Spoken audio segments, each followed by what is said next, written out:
बिहार में पंचायत चुनाव का बिगुल बज चुका है। हर मतदाता इसमें अपनी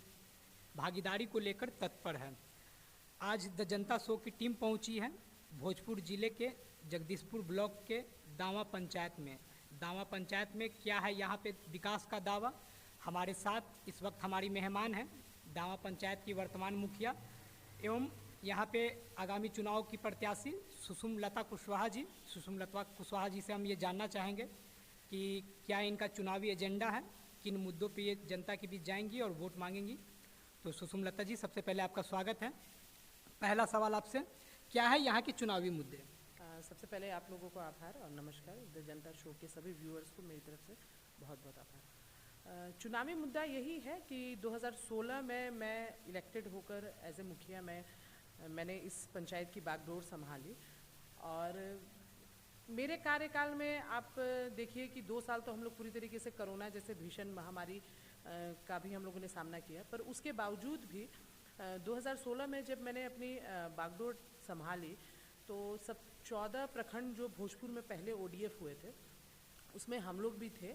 और पहले ही फर्स्ट फेज़ में हम लोग ODF हुए। 31 दिसंबर 2016 को मेरा पंचायत ODF घोषित हो चुका था और उसके बाद हम लोगों को रिवॉर्ड राशि के रूप में अच्छी खासी राशि मिली केंद्र सरकार की तरफ से, जिसका ये परिणाम हुआ कि हम लोगों को अपने किसी भी वार्ड को चयनित वार्ड के रूप में रख के काम नहीं करना था। मुख्यमंत्री 7 निश्चय योजना अंतर्गत जो प्राथमिकता दी गई थी, हर घर नल का जल और हर घर नली पक्कीकरण योजना, उसके तहत हम लोग किसी भी चयनित वार्ड को नहीं लेके चले क्योंकि हमारे पास राशि इतनी थी। हम लोगों ने सभी वार्ड में समानांतर काम किया और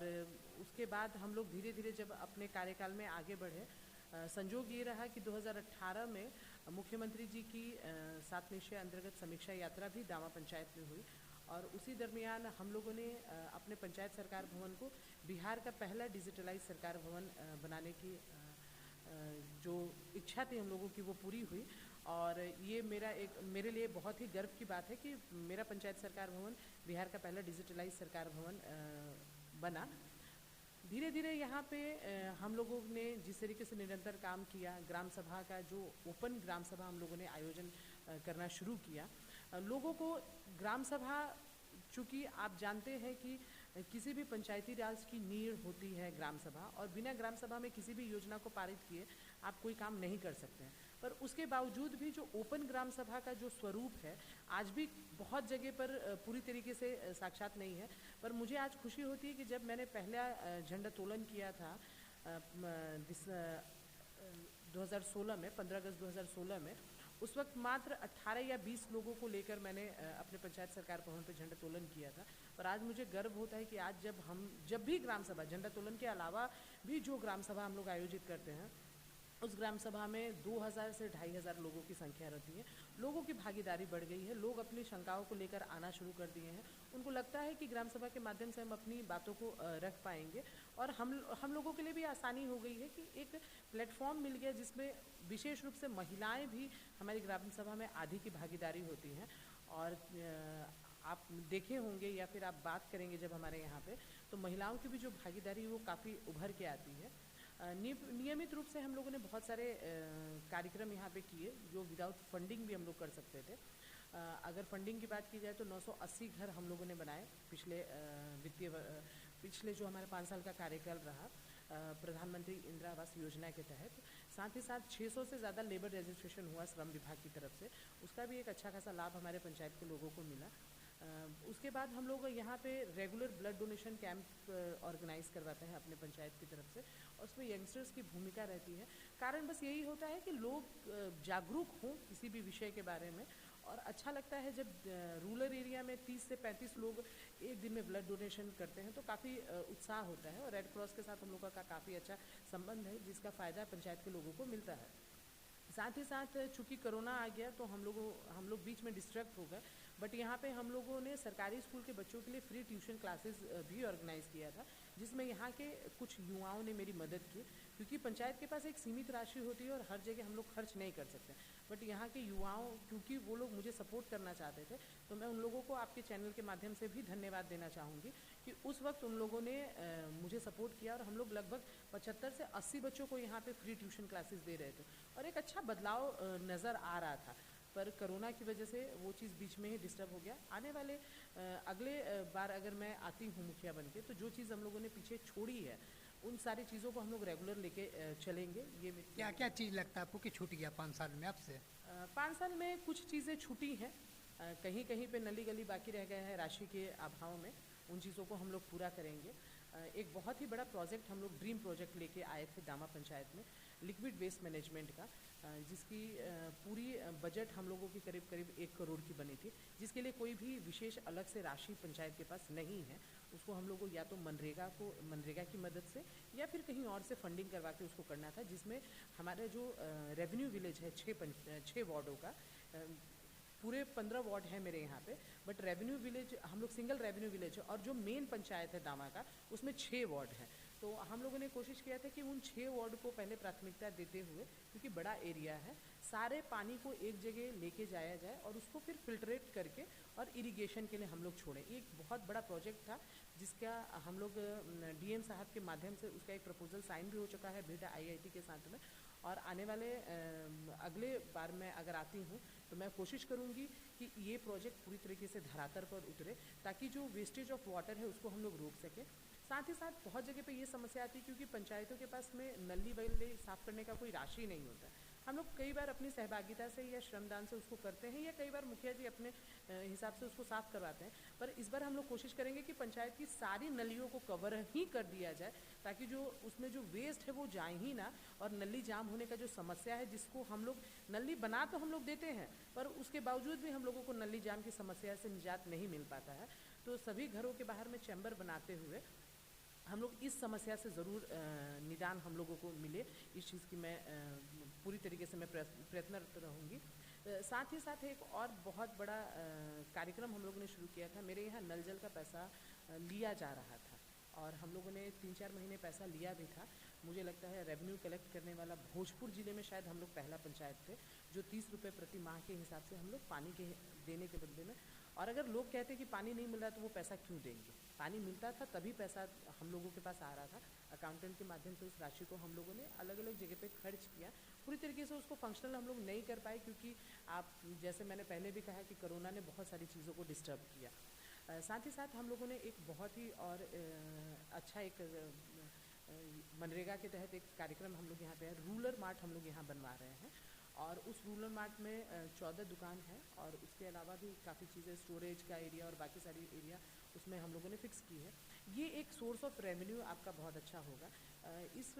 कार्यकाल के दौरान मुझे इंडिया के काफ़ी सारे स्टेट्स में जाने का मौका मिला, और मैं अपने आप को काफ़ी लकी मानती हूँ कि अलग अलग देश के अलग अलग राज्यों में जाने से अलग अलग पंचायती राज व्यवस्था किस तरीके से चलती है। अब मुझे बहुत आश्चर्य हुआ कि हम लोग बिहार में, हमारे पास लॉ है कि हम अपने पंचायतों का रेवेन्यू ले सकते हैं, बट क्योंकि ये एक्ट में शामिल नहीं है पूरी तरीके से, तो हम लोग कई बार पिछड़ जाते हैं और पंचायत अपने लिए कुछ काम नहीं कर पाता। मुझे वेस्ट बंगाल जाने का मौका मिला इस दरमियान, और मुझे बहुत अच्छा लगा वहाँ ये जानकर कि ऐसे भी पंचायत है जो ईयरली 1 करोड़ से ज़्यादा रेवेन्यू खुद से इकट्ठा कर लेते हैं। तो उसी मार्फत हम लोग रूरल मार्ट और इस तरीके के जो कार्यक्रम चला रहे हैं, ताकि उन पैसों से हम लोग पंचायतों के लिए अलग से कुछ चीज़ें कर सकें। बहुत सारी चीज़ें हैं जो आप फंड के बिना भी आपको करनी पड़ती हैं, तो उसमें एक बहुत कारगर ये रहेगा रूरल मार्ट, जो रेवेन्यू का एक अच्छा स्रोत पंचायत के लिए बनेगा। साथ ही साथ महिलाओं को अलग से हम लोगों ने बीच में डीआरसीसी के जो भी कार्यक्रम होते हैं उससे भी काफ़ी लोगों को हम लोगों ने यहाँ पे लाभ दिलवाया। डीआरसीसी का रेगुलर कैंप यहाँ पे रहता है, और जो 4 लाख का मुख्यमंत्री जी की तरफ से राशि दिया जा रहा है बच्चों को उच्च शिक्षा के लिए, उसमें भी हम लोगों ने कुछ बच्चों को यहाँ से राशि प्रोवाइड करवाया है। साथ स्टूडेंट क्रेडिट कार्ड का, हाँ, स्टूडेंट क्रेडिट कार्ड का। साथ ही साथ महिलाओं के लिए अलग से यहाँ पे बहुत सारे वोकेशनल ट्रेनिंग्स हम लोगों ने चलवाए, जिसमें पेपर बैग्स वगैरह बनवाने का ट्रेनिंग था, ये हम लोगों ने एलडीएम के माध्यम से करवाया था। और साथ ही साथ उन लोगों को कंप्यूटर की शिक्षा, इस तरीके की काफ़ी शिक्षाओं को हम लोगों ने देने का कोशिश किया है। मुख्यमंत्री जी की एक बहुत ही बृहद योजना है जीविका दीदी के लेकर, तो मैं ये मानती हूँ कि इसमें मुख्यमंत्री जी का ये बहुत ही अच्छी योजना थी। पर आज के डेट में हमारे यहाँ की जो जीविका दीदी है वो केवल बाहर ही नहीं निकल रही है, हम लोगों के साथ खड़ी भी हो रही है, लड़ भी रही है, बोल भी रही है, तो एक बहुत अच्छा एक सिंबल जा रहा है आने वाले समय में, क्योंकि जिस बिहार राज्य की हम लोग परिकल्पना करते हैं, यहाँ महिलाएं पूरी तरीके से पर्दे में थी, और आज अच्छा लगता है कि वो निकलती हैं और अपने अधिकारों के लिए जब बात करने लगी हैं, तो एज ए महिला मैं अपने आप को बहुत ही ज़्यादा गर्वान्वित महसूस करती हूँ। साथ ही साथ हम लोगों ने यहाँ पे एक सैनिटरी पैड का प्लांट भी स्टार्ट किया था। इसको हम लोगों ने समूह के माध्यम से ही शुरू किया है, इसमें महिलाओं का समूह है, बट ये प्लांट पूरी तरीके से मैनुअल था और हम लोग उतनी अच्छी से प्रोडक्शन नहीं कर पा रहे थे, पर डीएम साहब और बाकी जिला पदाधिकारी के जिला के जो भी अधिकारी हैं, उन लोगों के सहयोग से आज हम लोगों को नव परिवर्तन योजना के तहत लोन दिया जा रहा है, और जिसमें हम लोग ने सेमी ऑटोमेटिक मशीन हम लोग यहाँ पे लगा रहे हैं। आने वाले कुछ दिन में वो मशीन पूरी तरीके से फंक्शनल भी हो जाएंगी। और एक बहुत ही गंभीर चीज़, हम लोग महिलाएं सभी लोगों के स्वास्थ्य के बारे में बात करती हैं, पर जब हमारी अपने स्वास्थ्य की बात आती है तो हम वहाँ पे कहीं ना कहीं पिछड़ जाती हैं, और जिसका नतीजा होता है कि जो चीज़ कुदरती है और जिसको हमको शायद किसी से छुपाने की ज़रूरत नहीं है, मासिक धर्म की बात हम खुलेआम नहीं कर पाते हैं, और सैनिटरी की अगर बात कही जाए तो एक बड़े से काले कलर के प्लास्टिक में हमको लपेट के दे दिया जाता है, और हम लोग चाहते हुए भी आज की डेट में जब हम लोग बात करते हैं तो बहुत सारी महिलाएं जो 35 की उम्र 40 की उम्र पार कर चुकी हैं आज भी सैनिटरी का इस्तेमाल नहीं कर रही हैं। तो हम लोग कोशिश करेंगे कि ये प्लांट जब पूरी तरीके से फंक्शनल हो जाए तो ज़्यादा से ज़्यादा महिलाएं सैनिटरी को यूज़ करें, ताकि उनकी स्वास्थ्य के बारे में भी हम लोग सचेत हो सकें। साथ ही साथ मेरे द्वारा कई बार हम लोग स्कूल में भी एडोलेसेंट गर्ल्स के लिए हम लोग वर्कशॉप्स चलाए हैं, मैं खुद से चलाती हूँ, ताकि लड़कियों से हम लोग बात कर सकें, किसी तरीके की कोई डिफ़िकल्टी होती है, स्कूल की नियमित रूप से निगरानी हम लोग करते हैं, टीचर्स से बात करते हैं, आंगनबाड़ी का विजिट करते हैं, ताकि जो भी समस्याएं हों वो खुल के आ सके। और मैं एक ही बात कहना चाहूँगी कि जो सबसे मजबूत कड़ी है उस चीज़ की आदत हम लोगों ने लोगों को दिलवा दी है, ग्राम सभा की। मैं आती हूँ तो ग्राम सभा इसी तरीके से नियमित होंगे और लोग अपनी बातों को पूरी तरीके से रख पाएंगे। मैं नहीं भी आती हूँ तभी भी लोगों ने जो आदत हम लोगों ने उनको पढ़वा दी है, एक नियमित दिन जो तय होता है, मतलब जो तय नहीं है लेकिन एक सिंबॉलिक मान के चला गया है कि 15 अगस्त, 26 जनवरी, 8 मार्च, 22 अक्टूबर, इस तरीके के जो डेट्स हैं, उन डेट्स को लोग खुद ही खोजना शुरू करेंगे कि भाई मुखिया जी ने इस बार ग्राम सभा क्यों नहीं रखा है। तो जो आदत जो उन लोगों के बीच में हम लोगों ने शुमार करा दी है, इसका ज़रूर आने वाले दिन में और एक अच्छे बिहार की हम लोग परिकल्पना ज़रूर करेंगे। बस आग्रह यही रहेगा कि मेरे द्वारा कुछ चीज़ें जो अधूरी रह गई हैं उसको मुझे पूरा करने का मौका दिया जाए और मुझे फिर से दोबारा यहाँ का मुखिया बनाया जाए। हम अपने दर्शकों को बता देते हैं कि बिहार में पंचायत चुनाव में महिलाओं को 50% का आरक्षण है, 50% का आरक्षण है। ये एक प्रकार का नारी सशक्तिकरण का कदम है। तो हम मैडम आपसे जानना चाहते हैं कि नारी सशक्तिकरण के लिए, वुमेन एम्पावरमेंट के लिए क्या क्या कदम पंचायत स्तर पे उठाए जा सकते हैं? निश्चित रूप से 2006 के बाद जिस तरीके से हमारे माननीय मुख्यमंत्री जी नीतीश कुमार जी ने बिहार में महिलाओं को 50% का आरक्षण दिया और मेरे जैसे शिक्षित महिलाओं को आगे आने का मौका मिला राजनीति में। पहले क्या हुआ करता था कि मुखिया तो है औरत, लेकिन कुर्सी पे बैठेंगे पुरुष। तो ये जो चीज़ें हैं वो काफ़ी हद तक बदली और मैं अपने आप को एक उदाहरण ही मान के चलती हूँ कि आप देखिए मेरे यहाँ भी रेशियो उसी हिसाब से है। 8 जो वार्ड हैं वो महिलाएं हैं, 8 वार्ड पुरुष हैं, 7 वार्ड पुरुष हैं हमको लेकर। तो क्या है कि 50-50 का जो रेशियो जो बट गया है,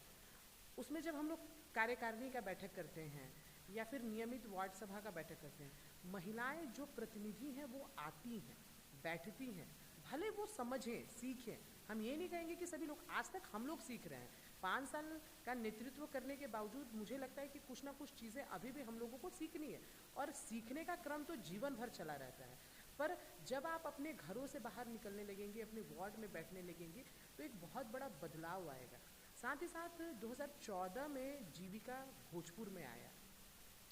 संजोग ये रहा कि 2014 में मुझे भी जीविका का सदस्य बनने का मौका मिला और दावा की शायद मुझे लगता है कि फर्स्ट ही मेंबर मैं रही होंगी। अनुभव ये होता है कि मेरे प्रयास से और बाकी लोगों के प्रयास से आज की डेट में महिलाएं बहुत हद तक बाहर निकल गई हैं, काम करना चाहती हैं, मैंने जो आपको पहले भी बताया कि सैनिटरी का जो हम लोग के यहाँ काम हो रहा है, उसमें पूरी तरीके से जो भी ऑपरेट है वो सारी चीज़ें महिलाएं, मशीन को ऑपरेट करने से लेके पैकेजिंग तक का जो जिम्मेदारी है वो सारी चीज़ें महिलाओं के हाथ में है और महिलाएं अपने अधिकार को समझ रही हैं। साथ ही साथ हम लोगों ने जब स्कूल में पीटीआई मीटिंग्स रखा, मैंने कोशिश किया कि स्कूल में हम लोग प्राइवेट स्कूल जैसा पेरेंट टीचर्स मीटिंग रखें। अब पूरी तरीके से सफल नहीं हो पाए क्योंकि एक ही दिन में कोई बदलाव नहीं आ पाता है, आता है धीरे धीरे आता है, लेकिन बदलाव आएगा। उन मीटिंग्स में पुरुषों की अपेक्षा महिलाओं ने जाना शुरू किया और महिलाओं ने अपनी भागीदारी अपने बच्चों के प्रति निभाई। मैं महिला हूँ इसलिए उन लोगों को आसान लगता है और मैं ऐसी महिला हूँ जो रेगुलर, मेरी ड्यूटी रहती है कि मैं रेगुलर सरकार भवन पे बैठूँ, ताकि क्योंकि इतनी बड़ी बिल्डिंग जो हम लोगों को दी है सरकार ने, उसका एक महत्व समझ में आए। लोग आते हैं मेरे पास, बैठते हैं, बात करते हैं और महिलाएं और खुलकर आती हैं। काफ़ी हद तक मैं एक चीज़ कहना चाहूँगी, मेरे आने के बाद में जो डोमेस्टिक वायलेंस वाली चीज़ें थी पंचायत में, झौड़ झगड़े होते थे, लेकिन हम लोगों ने कोशिश की कि उनको यहीं पे शॉर्ट आउट करने की कोशिश किया जाए और महिलाओं ने अपने अधिकार के लिए यहाँ पे जो स्टैंड करना शुरू किया, क्योंकि हम लोग ग्राम सभा के अलावा महिला सभा भी करते हैं और उन महिला सभाओं में हम लोग चर्चा करते हैं कि आपको अपने अधिकार, मैं ये नहीं कह रही हूँ कि आपको पुरुष से कट कर किसी काम को करना है, पर जब एक साइकिल की दो पहिया है तो दोनों को समानांतर रूप से चलना ही पड़ेगा, तभी आप परिवार जैसी एक बड़ी जिम्मेदारी को पूरी तरीके से निभा पाएंगे। और उसके लिए हम लोगों ने बहुत कोशिश किया। जब मुझे कभी कभी अफसोस भी होता है, लेकिन जब मैं शुरू में पंचायत की प्रतिनिधि बन के आई तो रोज़ ही इस तरीके की घटनाएं होती थी, आज भी हो रही हैं लेकिन काफ़ी हद तक कम हो गई हैं। मारपीट करना पुरुषों के द्वारा या उस तरीके की बहुत सारी चीज़, अब महिलाएं अपने अधिकार को समझ रही हैं, वो पुरुषों को समझा पा रही हैं कि नहीं। उसका कारण बहुत सारा था। उसका कारण ये था कि आपके पास सीमित राशि है और उसी राशि में आपको अपना परिवार चलाना है।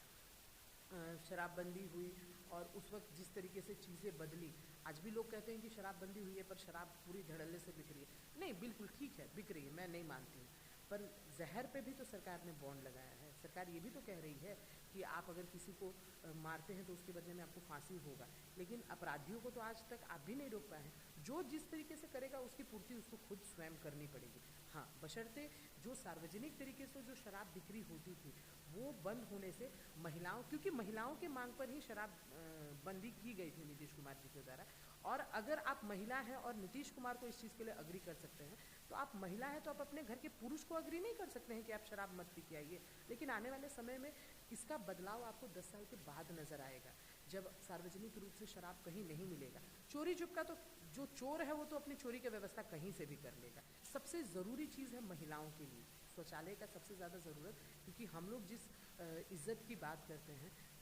सर तो हम लोग ढक लेते हैं 4 फीट का घूंघट से, पर बाकी शरीर हम लोग का अधनंग तरीके से लोगों को दिखाने के लिए हम लोग को मजबूर होना पड़ता था बाहर शौच के लिए जब जाते थे। तो ये एक बहुत बड़ा बदलाव है। 1385 पैखाने बनने के बाद में जो आंकड़ा सीधे तरीके से बदला ना, वो एक बहुत संतोषजनक आंकड़ा था। जैसे पहले क्या होता था कि 70% लोग बाहर जाते थे और आप चाहते हुए भी उन लोगों को नहीं रोक पाते थे।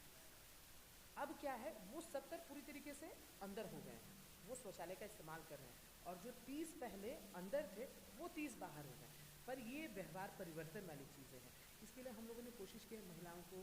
कई बार जैसे हम लोगों ने बुज़ुर्गों के लिए हेल्थ कैंप्स ऑर्गेनाइज़ किए, इसी तरीके से हम लोगों ने महिलाओं के लिए भी यहाँ पे हेल्थ कैंप ऑर्गेनाइज़ किए, और जिसमें हम लोगों ने बच्चेदानी का जांच और बाकी सारी चीज़ों के लिए ऐसे यहाँ पे लेडी डॉक्टर्स को हम लोगों ने बुलाया, ताकि वो लोग महिलाओं को उनके सेहत के प्रति अवेयर कर सके। क्योंकि अगर गृहिणी मजबूत नहीं होगी तो वो आपको भी मजबूत नहीं है। एक परिवार की जो जिस तरीके से समाज की रीढ़ बुजुर्ग हैं, उसी तरीके से परिवार की रीढ़ महिला है, और अगर एक शिक्षित महिला रहेगी, हम लोगों ने बहुत कोशिश किया कि अपने माध्यम से जो महिलाएं हैं, जीविका ने एक बहुत बड़ा परिवर्तन लाया है, मैं आपको बताना चाहूँगी, और हम लोगों ने उसमें बहुत अच्छा सपोर्ट किया। जो महिलाएं पहले बैंक में जाने से कतराती थी, आज की डेट में आपको उन महिलाओं को किसी के साथ बैंक जाने की ज़रूरत नहीं है। बैंक सखी के पद पे भी वही महिला है जो जीविका दीदी है, बैंक मित्रा के पद पे भी वही महिला है जो जीविका दीदी है, सीएम का जो काम कर रही है वो भी वही महिला है जो फील्ड में, वो भी एक साधारण महिला है, ग्रामीण महिला है। आप समझिए कि बहुत बड़ा परिवर्तन आया और वो महिला बैंक में जाके सिग्नेचर करने लगी और आराम से करोड़ों रुपए का ट्रांजैक्शन कर रही है CLF के माध्यम से और ग्राम समूह के माध्यम से। आप समझिए कितना बड़ा परिवर्तन आया है। राजनीति में ही नहीं, पूरी तरीके से कहा जाए तो इसमें एक सामाजिक रूप से जब आप चर्चा करते हैं तो आप देखिए कि महिलाएं कितनी उत्साहित होकर निकल रही हैं घरों से बाहर और अलग अलग क्षेत्रों में अपना कीर्तिमान ज़रूर। और इसमें सबसे बड़ी अहम बात ये है कि ग्रामीण महिलाएं निकल रही हैं। मैम, कई बार क्या होता है कि सूचना के अभाव में विकास के दरवाजे बंद हो जाते हैं। मतलब सरकार की जो योजनाएं हैं वो जनता तक पहुंच नहीं पाती है कि लोग उसे जान ही नहीं पाते हैं कि सरकार का ये योजना है। ठीक है, तो पंचायत स्तर पे इसके लिए आप क्या व्यवस्था कीजिएगा कि जो सरकार की योजनाएं हैं वो लोगों तक पहुंचे? निश्चित रूप से क्या होता है कि कुछ चीज़ों के बारे में जो लोग जान रहे हैं, जैसे इंदिरा आवास है या आपका शौचालय का राशि है या बाकी सारी चीज़ों के लिए, उसके लिए तो खूब बवाल होता है। पर ऐसी राशि, जैसे मैंने आपको पहले भी बताया कि मेरे यहाँ लेबर रजिस्ट्रेशन 600 से ज़्यादा हुए हैं और हम लोगों ने उसमें महिलाओं को भी आयुष्मान कार्ड का हम लोगों ने घर घर जाके लोगों को, मैंने जो कहा ना कि महिलाएं हम लोगों को मदद करती हैं, उन महिलाओं के माध्यम से हम लोग रेगुलर जो बैठक करते हैं, कई बार हम लोग ऐसे भी बैठ जाते हैं, रेगुलर मेरा पंचायत सरकार भवन पे बैठना और तमाम चीज़ों के बारे में जानकारी देना। ग्राम सभा एक बहुत मजबूत कड़ी है जिसके माध्यम से जानकारी देना। सरकार की बहुत सारी, हमारे सरकार की 500 से अधिक योजनाएं हैं। हम लोग एक बार ऐसे ही चर्चा कर रहे थे, चूँकि मैं कैंडिडेट रही हूँ यहाँ पे जदयू की, तो जदयू की जो भी योजनाएं चलती हैं माननीय मुख्यमंत्री जी की, उसके बारे में मुझे कुछ जानकारी है। तो हम लोग ऐसे ही चर्चा कर रहे थे कि अगर सभी योजनाओं को लेके चला जाए तो अच्छे अच्छे नेता को नहीं पता है कि हमारी सभी योजनाएं क्या हैं, क्योंकि सभी आप याद नहीं रख सकते। पर फिर भी सरकार की ऐसी बहुत सारी योजनाएं, लड़कियों के लिए DRCC से रिलेटेड जो भी बेसिक जो योजनाएं मैं आपको बता रही हूँ, वृक्षारोपण के लिए हम लोग परेशान रहते हैं, हम लोग खेती के लिए भी हम लोगों ने बहुत सारे वर्कशॉप्स चलाए, पटवन के लिए भी हम लोगों ने जैसे कैसे पैन को जोड़ा जाए वर्कशॉप चलाए, किसानों के साथ वर्कशॉप चलाए। हम लोग कोशिश करते हैं कि जो भी जिस विभाग से जो भी कार्यक्रम आए उस रिलेटेड जो लोग हैं, अगर किसान है तो किसान के लिए एक वर्कशॉप चलवा दीजिए। आप 20-25 लोगों को बिठाते हैं या 50 लोगों को बिठाते हैं, जिसको लगता है कि हमको इससे फ़ायदा होने वाला है, ज़रूर वो उसके लिए सचेत होगा, बाकी लोगों को कोई मतलब नहीं, लेकिन जिसको लगता है कि हमको इस योजना से फ़ायदा होगा वो ज़रूर होगा। तो एक अच्छे प्रतिनिधि का यही दायित्व है कि सरकार की जो भी योजनाएं चल रही हैं, क्योंकि उसको फ्रिक्वेंटली आप बता नहीं पाते हैं, आप कह नहीं पाते हैं, तो ग्राम सभा एक बहुत अच्छी कड़ी है जिसमें आप सभी योजनाओं की चर्चा करें। साथ ही साथ नियमित रूप से वार्ड सभा करना या नुक्कड़ नाटक के माध्यम से भी लोगों को जानकारी देना। अब जैसे जिस हिसाब से दहेजबंदी हुई थी, मैं ये नहीं कह रही हूँ कि पूरी तरीके से दहेजबंदी भी हो गई है, लेकिन लोगों ने, लड़कों ने, लड़कियों ने जो शिक्षित हैं वो उसका चीज़ का विरोध कर रहे हैं, कह रहे हैं कि हम जब इतने पढ़े लिखे हैं तो हम लोग अपने आप से सक्षम हैं। आप देखिए, जो व्यक्ति जिसके भी घर बेटी है वो अपनी बेटी के साथ बहुत सारे सपने संजोता है, पर उसको उपहार से दहेज के रूप में परिवर्तित कर देना वो शायद गलत है। तो आप उस तरीके से उन कार्यक्रमों को, रेगुलर अवेयरनेस कार्यक्रम हम लोग कई बार कोशिश करते हैं कि रथ पथ के माध्यम से, ब्लॉक के माध्यम से, ब्लॉक के सहयोग से या जिला प्रशासन के सहयोग से जो भी नियमित कार्यक्रम है। अब जैसे कोरोना का वैक्सीन है तो सबसे पहले वैक्सीन मैंने लिया था, उस वक्त फील्ड वर्कर कह के मैंने वैक्सीन लिया था अपना, जब 45 से नीचे था। उसका कारण ये था कि जब तक आप खुद नहीं उसके लिए तैयार रहेंगे तब तक लोगों को आप अग्री नहीं कर पाएंगे। और मैंने फेसबुक पे फ़ोटो लेके लोगों को दिखाना शुरू किया कि देखिए भाई मैंने लिया है, मुझे किसी तरीके की कोई समस्या नहीं है, आपको भी किसी तरीके की कोई समस्या नहीं होगी। महिलाओं के साथ जो बैठक होती है उन बैठकों में शामिल होना, महिलाओं रिलेटेड जो भी कार्यक्रम है उसको बताना, सरकार की विभिन्न योजनाओं को भी वहाँ पे बताना, इस तरीके के छोटे छोटे कार्यक्रम। क्योंकि देखिए बड़े जगह पे लोग आपसे नहीं बात कर पाएंगे, पर छोटे छोटे मेरे हिसाब से रेगुलर पंचायत सरकार भवन पर ही बैठना एक बहुत बड़ी उपलब्धि है, ताकि आप अगर बैठेंगे तो कोई ना कोई आएगा ही। अब तो हमारे यहाँ पे देखिए सबसे अच्छा बात है कि जो जन्म, मृत्यु, आय और जाति के लिए आपको वहाँ भागना पड़ता था वो यहाँ पे आसानी से हो जा रहा है। तो लोगों का एक बचा ना भाई, अगर उसको जाति बनवाने जाना है तो वो जगदीशपुर ना जाके यहाँ पे आए, तो उसको लगता है कि यहाँ पे आए तो हम दोनों बात कर लेंगे। उज्ज्वला के तहत हम लोगों ने करीब अभी रिसेंट में हमको लग रहा है सब अगर हम लोग मिलाएं तो 800-900 से ज़्यादा महिलाओं को हम लोगों ने गैस वितरित करवाए हैं और बाकी लोग अभी का नाम हम लोग प्रपोज्ड में है, उन लोगों को भी हम लोग लेके चल रहे हैं। तो महिलाएं जब आएंगी, रेगुलर हमसे मिलेंगी, उसको जब लगेगा, देखिए सबसे बड़ा बात ये है कि प्रतिनिधि मिलते ही नहीं है। बिल्डिंग तो बन गई है पर उन बिल्डिंग में रेगुलर बैठते ही नहीं है। पर जब आम जनता को ये पता चलेगा कि नहीं हमारा प्रतिनिधि वहाँ बैठ रहा है, तो वो आपसे मिलना शुरू करेगा, आपसे आना शुरू करेगा, वो आपसे पूछना शुरू करेगा। उसको अगर कहीं से कुछ पता चलेगा, और आपका भी जिम्मेदारी है कि नियमित रूप से हम लोग डिस्प्ले बोर्ड है, डिस्प्ले बोर्ड पे भी हम लोग कभी अगर प्लांटेशन का कुछ आता है तो हम लोग वहाँ पे चिपका देते हैं कि हाँ भाई प्लांटेशन का कार्यक्रम मनरेगा के तहत चल रहा है और आपको ये चीज़ें मिलेंगी। लेबर कार्ड का भी हो रहा था कि कुछ दिन पहले, तो हम लोगों ने पूरे पंचायत में डंका बजवाया। हमारे यहाँ बहुत अच्छा माध्यम है वो डंका बजवाना। ग्राम सभा का भी हम जानकारी उसी के माध्यम से देते हैं और डंका बजवा के हम पूरे गांव में इन्फॉर्म करते हैं कि भाई कल आपके यहाँ पे इस तरीके का कार्यक्रम होने जा रहा है और आपको लेबर रजिस्ट्रेशन अगर आपको कराना है तो ये चीज़ें आपको लेके आनी है और आप अपनी लाइन में खड़े होकर लेबर रजिस्ट्रेशन करवाइए। वैक्सीनेशन होगा तो इसी तरीके से अगर कोई भी योजना होगा, अभी आप समझ लीजिए मेरे यहाँ 8,000 से ज़्यादा ऐसे लोग हैं जिनको आयुष्मान में उनका नाम जुड़ना चाहिए था, पर बीच में जो बीमारी हुआ या उसकी वजह से क्या हुआ कि बहुत सारे लोगों का नाम नहीं जुड़ा। फिर हम लोगों ने इसमें क्या चेंजेस किया कि वार्ड वाइज लोगों को बिठाया जाए, अलग से कंप्यूटर ऑपरेटर हम लोग जो ठीक है जो आ रहे हैं, उसके अलावा भी हम लोग अलग से कुछ ऐसे लड़के जो एक्टिवली सिस्टम ऑपरेट कर सकते हैं उन लोगों को भी वहाँ रखा जाए, वहाँ का आम आदमी को वहाँ रखा जाए और लोगों को वहीं पे मैंने कोशिश किया जाए कि ऐसी बहुत सारे कार्यक्रम जो जिसके लिए उसको यहाँ ना आना पड़े, क्योंकि सभी लोग यहाँ आने में सक्षम नहीं है। हम लोग उसके घर तक खुद जाना शुरू कर दिए और उसके घर तक जाकर योजनाओं के बारे में बताएं और योजनाओं की जानकारी देते हुए वहीं पर उनका कार्ड्स बनवाएं। तो इससे ज़्यादा होता है कि एक्टिवली लोग आपसे जुड़ते हैं और ज़्यादा से ज़्यादा लोगों को सरकारी योजनाओं का लाभ मिल पाता है। कि पंचायत स्तर पे एक मुखिया को कौन कौन सी चुनौतियों का सामना करना पड़ता है? बहुत सारी चुनौतियाँ होती हैं। एज ए महिला तो बहुत सारी चुनौतियाँ होती हैं। आप मैं जहाँ हूँ अभी, मैं ये नहीं कहूँगी कि मैं ही एकमात्र महिला हूँ जो पूरे बिहार में स्टैंड कर रही हूँ, पर एज ए महिला पहले तो पुरुष समाज में बैठना और अपनी बातों को मजबूती से रखना ही एक बहुत बड़ी चुनौती है। लेकिन जब आप बैठने लगेंगे तो वो समाज भी आपको मानने लगेगा और आपके साथ मतलब स्टैंड करना वो भी शुरू करेगा। आप घर से निकलिए, एक महिला होने का सबसे बड़ा चुनौती तो आपका घर ही है। आप गृहिणी हैं, आप माँ हैं, अपने बच्चों को पूरी तरीके से, क्योंकि आप पता चले कि अपनी जवाबदेहियों को पूरा करते करते एक बहुत बड़ी जवाबदेही जो आपके अपने बच्चों और अपने परिवार के प्रति होती है, शायद उसी को पीछे छोड़ जाए। तो एक महिला के लिए सबसे बड़ी चुनौती अपने घर से बाहर निकलना और अपने घर की जवाबदेही को पूरा करते करते आप अगर प्रोफेशनल और विशेष रूप से राजनीति में है, जो कि पूरी तरीके से होल टाइमर कहा जाता है, राजनीति का कोई टाइमिंग नहीं होता। मैं आज भी मानती हूँ, मैंने पंचायत चुनाव भी लड़ा, विधानसभा का चुनाव मुझे लड़ने का अवसर मिला और हमारे लिए कोई टाइम ही नहीं होता है। रात में 12 बजे भी अगर किसी को कोई परेशानी होगी तो वो आपको रात में 12 बजे भी फ़ोन कर सकता है। और उस वक्त कई बार होता है, हम लोग जो पंचायत प्रतिनिधि होते हैं उनको शॉर्ट टेम्पर होना चाहिए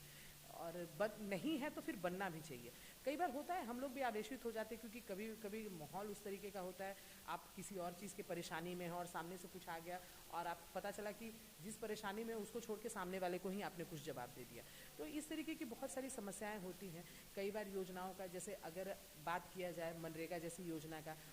जिसके अंतर्गत हम लोगों ने करीब करीब यहाँ 150 से ज़्यादा यूनिट पेड़ लगवाए। मनरेगा अंतर्गत मेरे यहाँ पे बायोगैस प्लांट बने हैं, काउ शेड्स बने हैं, जिसकी राशि बहुत देर से आती है। अब उसकी जवाब आप देते रहिए लोगों को, क्योंकि उसकी राशि आपको पहले खुद से लगानी है।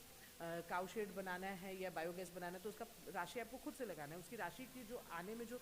विलम्ब होता है उसका जवाब दीजिए। लोगों को आप सेटिस्फाइड कैसे करेंगे? मनरेगा का अगर कोई काम आप करवाते हैं, अहर पैन नईन ये भी जो भी साफ़ करवाने का काम है, उसकी राशि भी 6 महीने, जब तक आपका वहाँ से MB क्लियर नहीं होगा, जब तक आपकी राशि नहीं चढ़ेगी तब तक आपको पैसा नहीं मिलेगा। उस वक्त क्या होता है कि आप चाहते हुए भी नहीं जवाब दे पाएंगे। नली आप बना दिए, लेकिन नाली साफ़ करने